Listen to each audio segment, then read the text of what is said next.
Yemek okulumuza hoş geldiniz. Bir süredir size videolar koyamıyordum benim tarafımdan. Hatta bir tane eski çektiğim zaman yayınlamadığım, sesi çok iyi olmayan bir video vardı.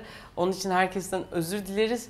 Bunun sebebi ben teyzemi kaybettim geçen hafta. Kıbrıs'a gittik ve onu defnettik. Bu süreçte benim yanımda sizi ben çok hissettim. Bir şekilde gerçekten kocaman bir aileyiz ve o videoları koyamamak bir taraftan beni çok garip hissettirdi. Sizle beraber olamıyormuşum, az vakit geçirebiliyormuşum gibi geldi. Öbür taraftan da çok sevdiğim gerçekten anne yarısı. Benim anneannemi ben doğmadan kaybettiğim için benim için aynı zamanda anneanne gibiydi. Teyzemi ebedi yolculuğuna gönderirken biraz zorlandım ama sizin de ne kadar kıymetli olduğunuzu bir kere daha hissettiğim ve bunun bana ne kadar iyi geldiğini bir kere daha hissettiğim. O yüzden hepinize çok teşekkür ediyorum. Kocaman bir aile olduğunuz ve bana sahip çıktığınız için. Öyle başlamak istedim. Şimdi bugünün devamında ne yapacağız? İsveç köfte. Bu özellikle bizim ekipten Erkan'ın çok istediği bir şeydi.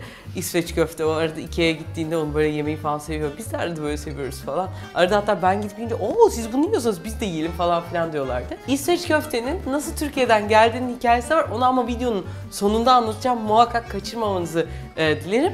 Şimdi çok uzatmadan başlayacağım. Amacımız 15 dakika içerisinde İsveç köfteyi ağzından zeytinyağlı kıymasından tabağımıza getirebilmek. Bakalım becerebilecek miyiz? Hazırsak 15 dakikayı kurup başlıyorum. Hazır mıyız? Evet. Sence yapabilir miyim Tunç? 15 dakikayı daha denemedim bu arada. Olacak mı olmayacak mı ben de bilmiyorum. Bence 17 dakika falan. 17 dakika. Kuracağız bakalım. 15 dakika 2 saniyeye Burak insaflı olarak kurmuş. Başlatıyorum. Hop. Buraya koyuyorum. Hatta 4 saniye koymamız lazım. Şimdi ilk başta patates kızartması yanında veriyorlar. O patates kızartmasını yapacağım. Bir tane patatesim var. Yağımı birazcık ısıtmıştım önceden. Böyle patatesi kalın kalın kesiyorum. Uzun dilimler halinde. Keserken parmaklarımı içeride gizliyorum. Kızartma için aslında kuru patates, yani eski patates lazım. Bugün biz bulamadık. Biraz daha yaş patates. Çıtır çıtırlığı biraz daha az olabilir. Kararmasın diye suda beklettim. O yüzden üstünde bir parça su var. Fazla suyunu peçeteyle alıyorum. Direkt yağ oldu mu diye şöyle bakıyorum. Bir tanesini atıyorum. Bir iki tane atıyorum. Dakika süre durdu mu? Görünmüyor bir şey. Hemen hallediyorum. Burak'cığımın telefonun ekran kilidiymiş. Hemen şöyle kızartmaya devam ediyorum ben. Şimdi burada neden kuruluyoruz? Çünkü eğer üstüne su kalırsa çat pat yağın atma ihtimali var.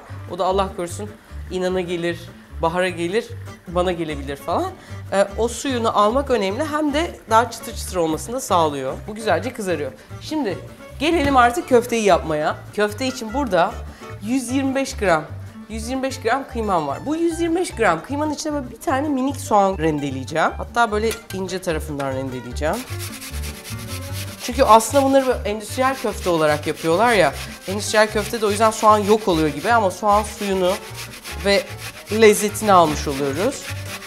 Hatta böyle bir tanesinin tamamını bile koymayacağım çünkü çok sulanacak öbür türlü. Bu bayağı sulu bir soğanmış.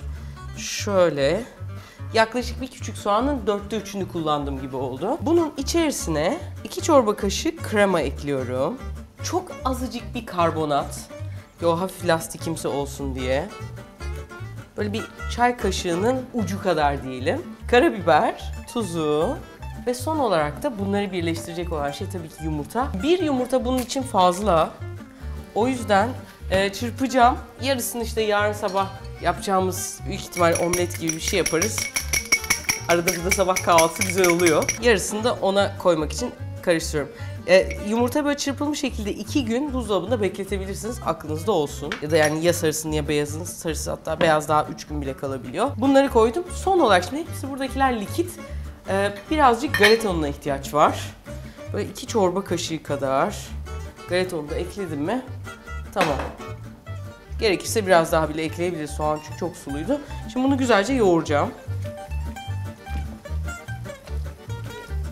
Rengi bizim alıştığımız köfteden birazcık daha farklı. Sebebi de işte içindeki bir parça krema. Ama yavaş yavaş.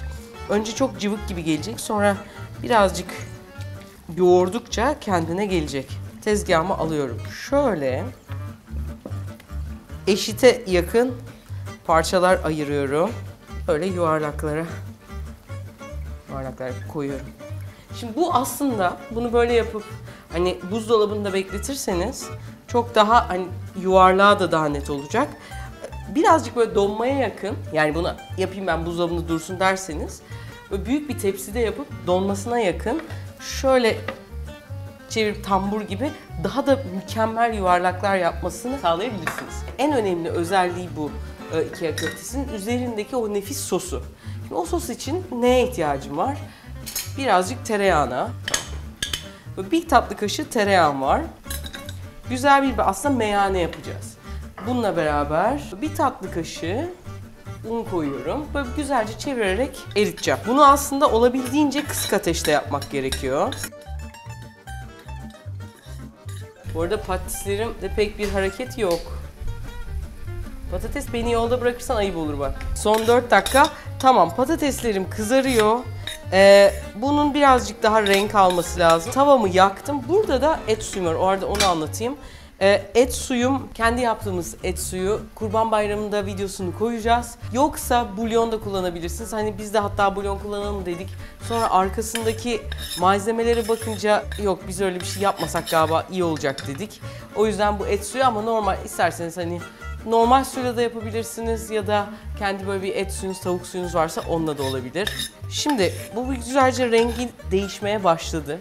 Buna artık et suyunu yavaş yavaş ekleyebilirim. Tavada olduğuna bakmayın, buzluydu. Buzunu çözdürmek için öyle koyduk. Soğuk eklemek gerekiyor. Şöyle karıştırıyorum. Bunu iyi karıştırmak lazım. Bu arada bir taraftan da köftelerimi atmam lazım. Onun için bir parça zeytinyağı koyacağım ve köftelerimi atıyorum. Neden tavayı kaldırdım dersem, tavayı çok ısıtmışım. Yağ yakmasın diye kaldırdım. Sosum çok güzel bir şekilde olmak üzere. Şöyle birazcık daha et suyu kaldırır. Bu sosa ne ekleyeceğim daha? Bir parça karabiber ve bir kaşık, bir çorba kaşığı kadar krema.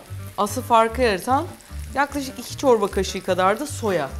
Soya sosu bunda acayip bir, o tam IKEA'da yediğiniz o lezzetli sosun aslında tam ipucu gibi oluyor.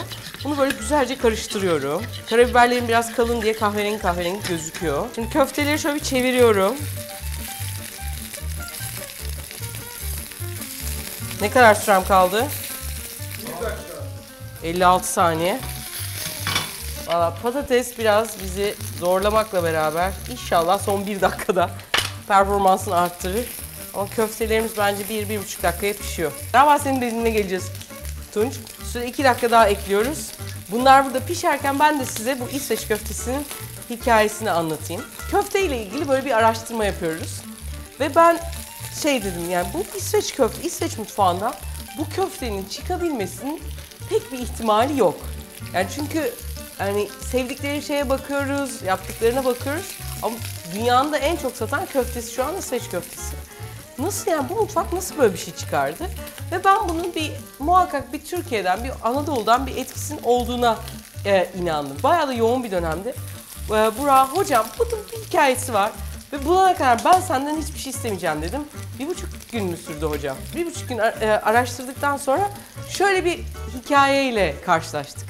Şimdi İsveç Kralı Charles, Ruslar saldırınca ne yapabilir? O zaman en güçlüsü kim? Osmanlı. Hadi diyor Osmanlı'ya sığınayım. Osmanlı'ya 5 günlüğüne sığınmak için geliyor.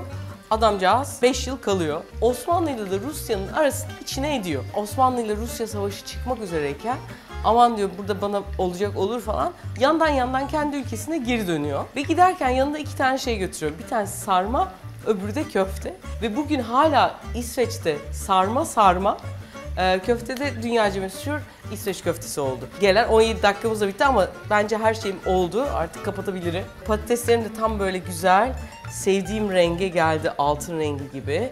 Bunu bir önce şöyle peçetede çıkaracağım. Patatesi muhakkak böyle kızarttıktan sonra kalabalık koymayın. Böyle dağıta ki ilk andaki bu harı birbirini nemlendirmesin. Şöyle güzelce Üzerine de daha böyle hıy diye bu ses geliyor ya. Bu sesi varken, tuzunu bu sesi varken dökmek lazım. Soğudukça gözeneklerini kapatacak ya, şu an hamamdan çıkmış gibi düşün. Tuzlar onun içine giriyor böyle diye, daha lezzeti daha içselleştirebiliyor. Şimdi köftelerim burada. Patatesleri böyle koyuyorum.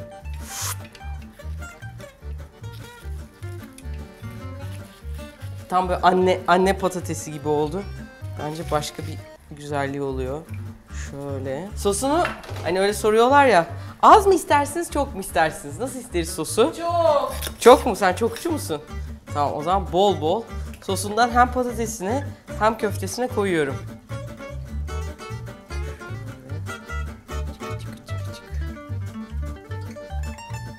Biraz da patatese koyuyorum. Biraz daha sulu olmuş benim sosum ama bandıra olabilir. Hazırsak kim deniyor? Erkan deniyor. Ufak bir olay çıktı tam kameralar kayıtlı değilken. Bahar, ben de gelmek istiyorum çünkü o bayağı bir İsveç köfteci. Daha doğrusu Ikea köfteci. Buyurun. Ben bir de buna acı koyuyorum. Ama önce böyle ye. Ayıptır yani. Ha. Tamam. Yiyebilir miyiz? Hadi yiyin bakalım. Şuraya bir Ikea köftecisi mi açsak? İsveç, Danimarka, Belçika bunlar. O sos birebir değil mi? Aynısı. Onlarınkini yerken böyle bir cırt cırt bir şey oluyor. Plastik gibi. Plastik gibi. O neden hocam? Ekmek koymuyorlar mı sence? Ha, çok beğendiğim bir şey değil ama hani şey olarak, Bu daha yumuşak. hissiyat olarak evet. Onlar tabii ki fabrikasyon gibi olduğu için karbonatla onu birleştirdikleri bir şey de var. Bazı belki başka katkılar da olur, onu bilemem. O lastikimsi doku aslında bizim İnegöl köftede de olanı, hani doğal olarak yapmak için mesela bunu 15 dakikada yaptık. Ertesi güne beklersek mesela ekmek içi ve soğan çürütücüsü koymayıp karbonatla onu da yapabilirsin. Lezzet biraz daha farklı bir yere, daha sade bir yere gidiyor. Ama bu bence çok daha böyle Bu bayağı Şey. güzel. Ekmek Evet. var mı? Suyu da Ekmek. banacak değil mi? Umarım hoşunuza gitmiştir. Hoşunuza gittiyse Refika bana bunu da yap, bunu yedim, çok güzel falan dediğiniz bir şey varsa ne olur aşağıya yazın. Hep beraber yapalım, yiyelim. Artık bu arada şeyi hiç söyleyemedik. 500.000'den sonra ilk defa aslında video çekiyoruz. 500.000 olduk ve sizin sayenizde kocaman bir aile olduk. Bunun için herhalde toplanıp benim herkese bir şeyler yapmam lazım diye düşünüyorum. Onu da duyurusunu herhalde Erkan Bey siz organize edeceksiniz diye tahmin ediyorum. Ha? Buluşuruz. Kendinize iyi bakın. Bunu yapın. Çok güzel. Likelayın. Şuradan abone olun. Unutmayın.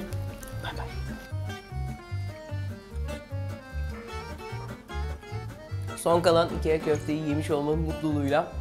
Bu ve bunun gibi videolarımızdan daha bol bol var. Bir tanesi size buraya koyarım, ne olur onu izleyin. Ay bu kanal ne güzelmiş, abone değilim diyorsanız da biz sizi dört gözle bekliyoruz. Buraya basıp oradan abone olabilirsiniz. Çok mutlu oluruz. Görüşürüz.